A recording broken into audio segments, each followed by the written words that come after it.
look how our relationship has developed. This is a sincere effort to assist the people of Pakistan.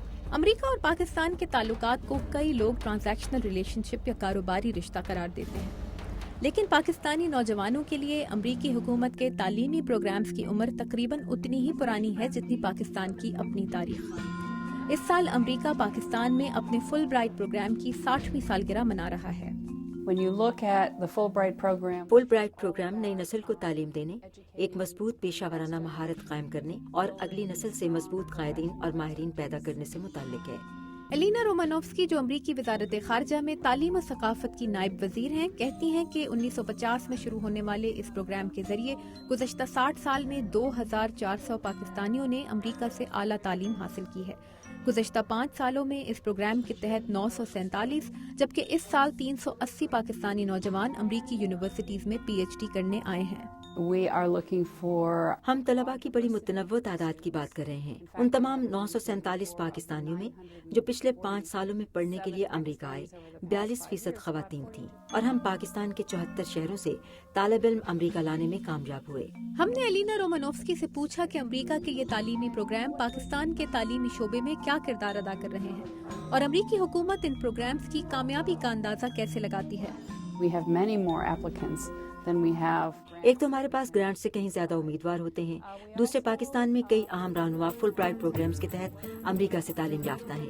Pakistani یونیورسٹیوں کے 9 vice chancellor فل برائٹرز تھے۔ ہم یہ بھی دیکھتے ہیں کہ ہمارے طلباء واپس اپنے ملک اور اپنے اداروں میں جا کر کیا کرتے ہیں۔ ہم نے الینا پولنسکی سے پوچھا کہ 60 سالوں میں پاکستان اور امریکہ کے تعلقات میں آنے والی تبدیلیاں اور خود پاکستان کی صورتحال فل برائٹ پروگرام کے مقاصد میں کتنے اضافے کا باعث بنی ہے۔ The other way we look at یہ ایک 2 طرفہ مفادات پر مبنی پروگرام ہے جس کا مقصد ہے کہ دونوں ملکوں کے طلباء اپنے اپنے ملک کو درپیش معاملات اور دنیا اور خطے کے 2 طرفہ مسائل کے حل کے لیے نئے راستے تلاش کریں۔ reinforcing program. یہ 2 طرفہ مفادات ہیں یا 2 طرفہ دلچسپی؟ مگر امریکہ کے مختلف کالجز میں 1 سال کے انڈر گریجویٹ پروگرام نیسا کے تحت آنے والے ان پاکستانی نوجوانوں کا کہنا ہے کہ انہیں امریکہ میں اپنی تعلیمی قابلیت بڑھانے کے ساتھ اخبارات کی سنسنی خیزی سے باہر اس امریکہ کو دیکھنے کا موقع ملا ہے جسے پاکستان میں لوگ نہیں جانتے۔ ہم لوگ کو میرا خیال ہے کہ پریکٹیکلٹی کے اوپر زیادہ زور دینا چاہیے۔ ہمارے ہاں جو ہے بہت زیادہ ڈفرینٹ قسم کا سسٹم ہے، ادھر بہت ڈفرینٹ ہے، ادھر آپ کو بہت ایز کر دیتے ہیں، بہت آپ کو آسانی کے ساتھ آپ کو پڑھاتے ہیں، جو کہ آپ کو آگے پروفیشنل لائف میں بھی بہت ہیلپ کرتا ہے۔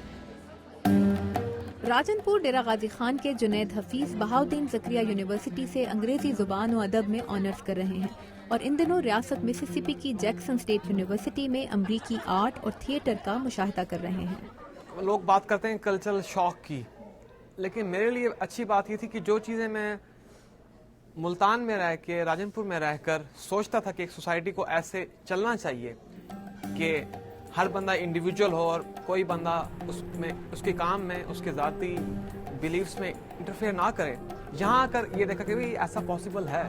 اب اسی امید کے ساتھ واپس جانا چاہتے ہیں کہ یہ چیز ہم ٹرانسفر کر سکیں اپنی سوسائٹی میں، کہ انڈیویجولز پیدا ہوں۔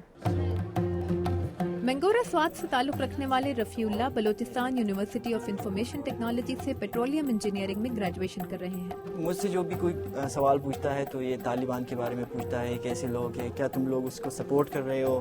کچھ لوگ ایسے سوچتے ہیں کہ سب پاکستانی طالبان ہے، تو ہم لوگ اس لیے اس پروگرام پہ ہم آئے اس لیے ہیں کہ ہم اس کو بتائیں کہ ہم سارے پاکستانی طالبان نہیں ہیں یا ہماری ایسی سوچ نہیں ہے۔ حیدرآباد سندھ سے تعلق رکھنے والے Anil Kumar Lahore school of management sciences سے اکاؤنٹنگ اینڈ فائنانس میں ماسٹرز کر رہے ہیں، اور 1 سال کے لیے نیو یارک کی اسٹیٹ یونیورسٹی میں امریکی تعلیم اور معاشرت کے مختلف پہلوؤں کا جائزہ لے رہے ہیں۔ سیکھا زیادہ ہے، سکھایا کم۔ سب سے جو ایک چیز مجھے بڑی خوبصورت لگی امریکن سوسائٹی کی، وہ تھے یہاں کے وومن رائٹس، عورتوں سے متعلق جو ان کے لاز ہیں۔ دوسرا میں نے یہ سیکھا کہ لوگ ہمبل ہیں، پولائٹ ہیں، آستے ہیں، کھلکھلاتے ہیں، اچھے لوگ ہیں، دروازہ کھول کے رکھتے ہیں، آپ آگے بڑھیں۔ پاکستان میں تو کوئی ہمیں سکھاتا ہی نہیں ہے۔ بس زیادہ یہی سیکھا کہ یہاں پہ اگر آپ کو کوئی تبدیلی لانی ہے تو اس کے پراپر چینلز ہیں۔ اب چیلنج تو یہی ہوگا کہ کس طرح وہ تبدیلی پاکستان میں لانے کے لیے کون سے طریقے اپنانے ہیں۔ ان سوچتی آنکھوں اور روشن ذہنوں کو اپنی دنیا آپ پیدا کرنے کی اسی جستجو کے ساتھ